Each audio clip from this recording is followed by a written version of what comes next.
Hey, what's up, guys? Welcome back to another episode of the Fantasy Fellow Show. I am your host, theFellowKGB. You can follow me on Twitter at theFellowKGB.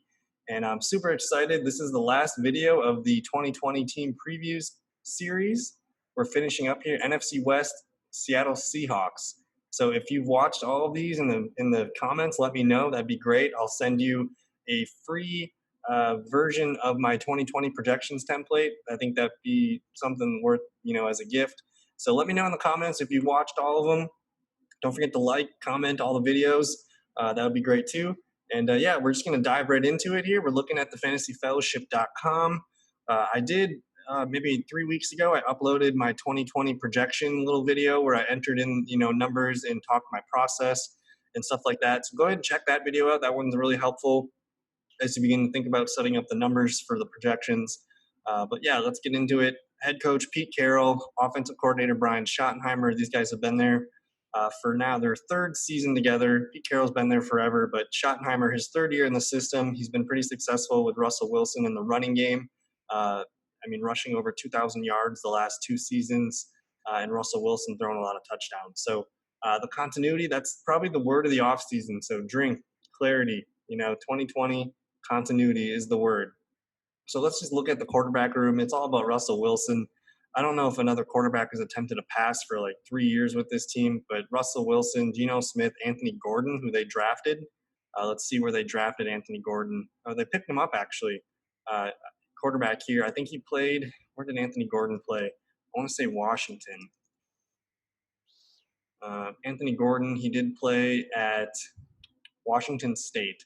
So the guy put up a lot of numbers. Let's just look at his stats real quick. And that's the thing that interested me the most about him. In college, the guy put up massive numbers. So we see 48 touchdowns to 16 interceptions, 5,579 yards. So they just gunned people down. So super fun guy to watch. Watch his highlights there. But I just want to double check here. Russell Wilson last year, he was the only quarterback to attempt a pass. Same in 2018. And then only quarterback in 2017. So no other quarterbacks attempt passes on this team. So Russell Wilson's the man. Let's take a look and see where he finished last year among his peers. Quarterback 3 last year at 20.4 points per game, 4,110 yards, 31 touchdowns, 5 interceptions, 342 extra yards on the ground, and 3 rushing touchdowns. So Russell Wilson's a complete animal. One of his best years, but not even his best year. That happened in 2017, with 21.5 fantasy points per game. But on a point per, week-to-week basis, we're going to see Russell Wilson only have 1 game below double digits. They really the offense kind of struggled down the stretch. I think there's a lot of injuries to the running backs, offensive line. They had to call Marshawn Lynch and get Lynch in the game. So we see Russell Wilson off to a really hot start to start the year, but no games above 20 fantasy points from week 9 on, except for the playoffs.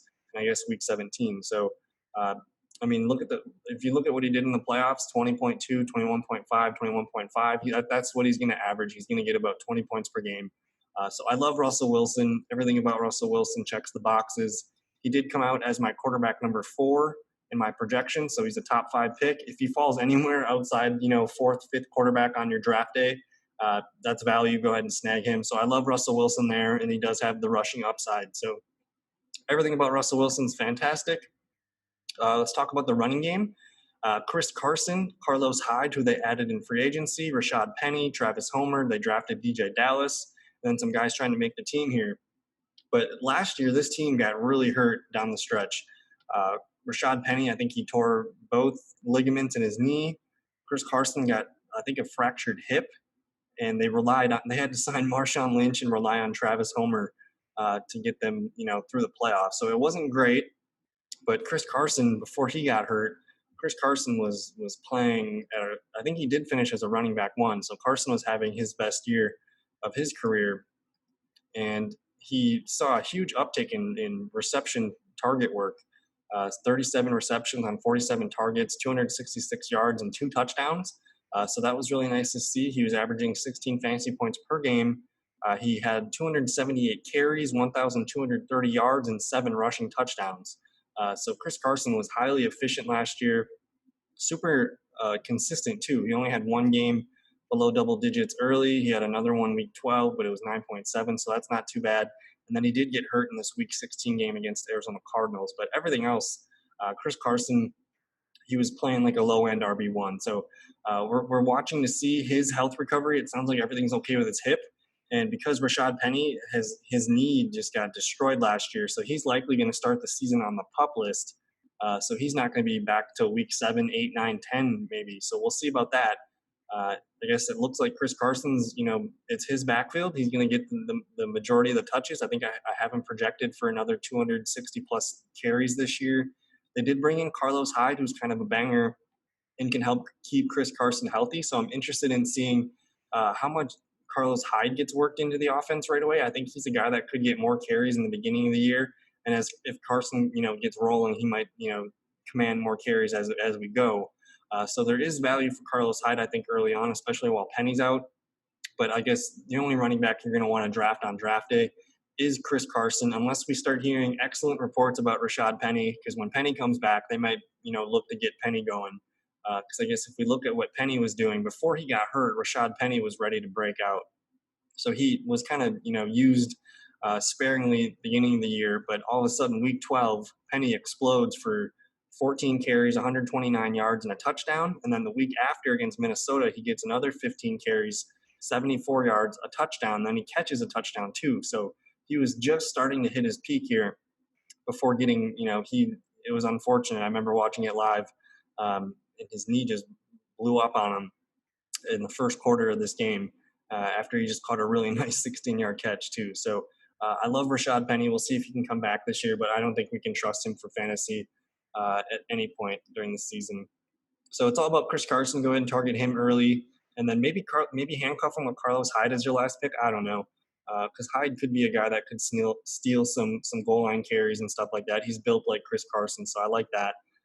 But I guess we'll look at the wide receiver position here, and this is a spot that's going to be really juicy for fantasy this year. Of course, we got Tyler Lockett, second-year DK Metcalf. They added Philip Dorsett. They have David Moore back, I think second-year receiver John Ursua from Hawaii, Freddie Swain, Penny Hart, Cody Thompson. These guys are just trying to make the team, but it's all about Tyler Lockett, all about DK Metcalf.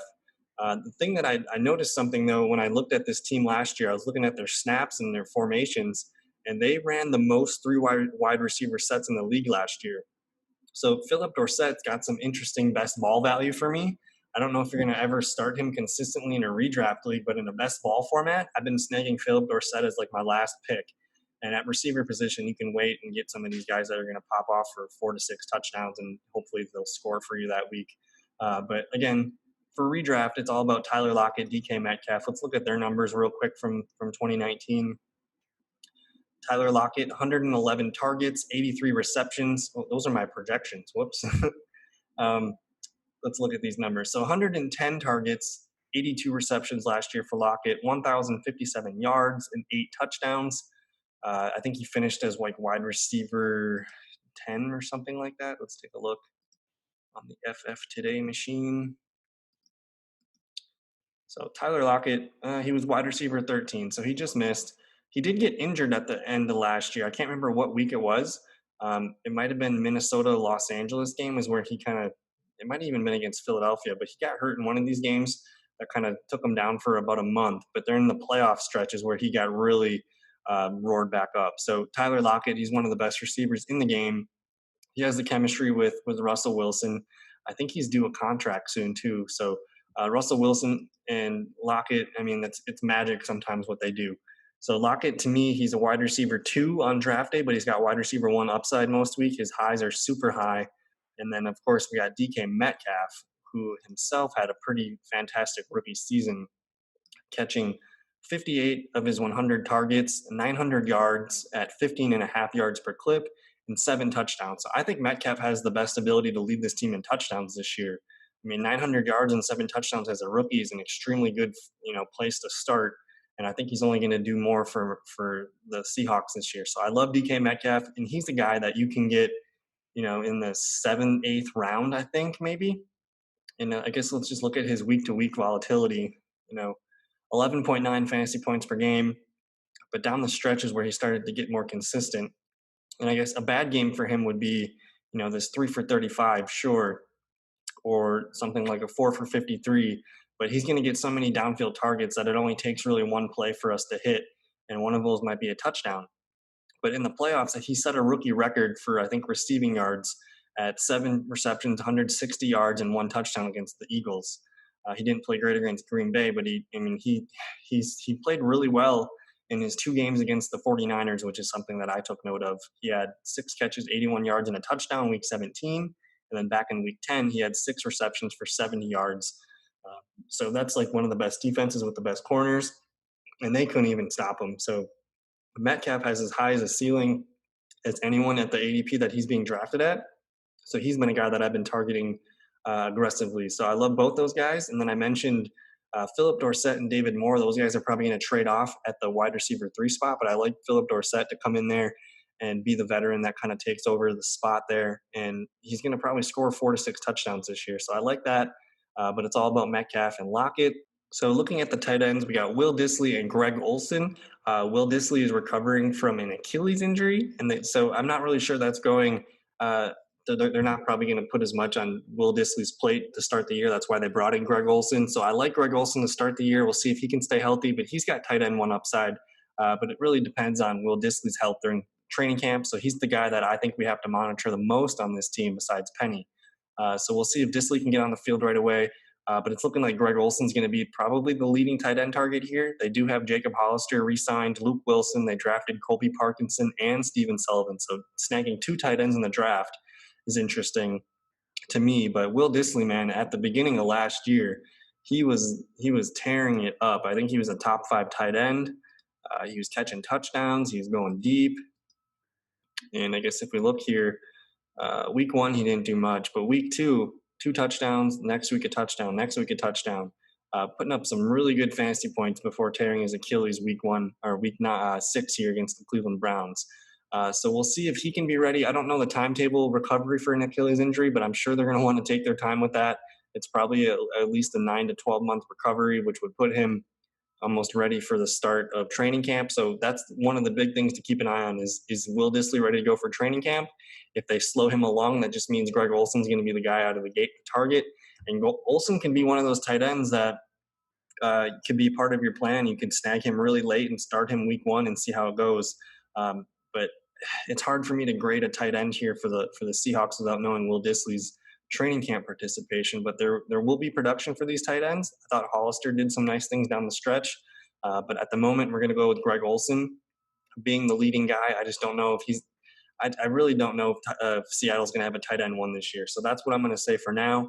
Looking at this team, it's all about Russell Wilson, Chris Carson, Tyler Lockett, and DK Metcalf. I feel really confident in all those guys.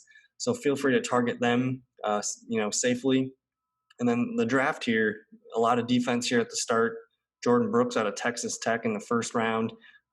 Edge Darrell Taylor out of Tennessee at the 48th pick overall. A guard. Another running back here, DJ Dallas. I didn't really talk about him, but he's a guy that with Rashaad Benny down, they're going to give him a good amount of work in the preseason. So watch for him this year. And then some edge help. I think I'm missing Colby Parkinson on this list. So there is 2 tight ends that they drafted. They added Freddie Swain out of Florida. So a lot of help on both sides of the ball. And looking at the offseason additions, they added Quentin Dunbar, Philip Dorsett, Greg Olsen, Mike Iupati, Carlos Hyde, and some defensive help here in Bruce Irvin, some offensive line help. So it was a really good offseason for the Seahawks. And this team's going to be a playoff team. They're going to compete with the 49ers, and they got a good shot to get Russell Wilson back to the Super Bowl. So I'm super excited about the Seattle Seahawks 2020 outlook. But again, I feel best about what Russell Wilson, Chris Carson, Tyler Lockett, and DK Metcalf. Those are all guys that I would approve of in redraft leagues. So I think that's going to wrap it up. We just finished the NFC West, and we finished all 32 of my team previews, so I'm super pumped about that. If you, by chance, happen to watch all 32 videos, or just maybe this one in general, let me know in the comments or contact me on Twitter, DM. I will send you a file to my 2020 projections Google Sheets, and you can look at that. You're not going to be able to edit it or anything, but you'll see all my live updates to it, and I just want to get some more eyes on it to take a look. So let me know, and I'm happy to share it with you. But yeah, thank you so much for listening and watching. If you're on YouTube, like, comment the video, subscribe to the channel. If you're listening on any of the podcasting platforms, leave a rating and review. That's greatly appreciated. And yeah, thank you so much for your time. I'll see you in another video, and have a good one. Peace.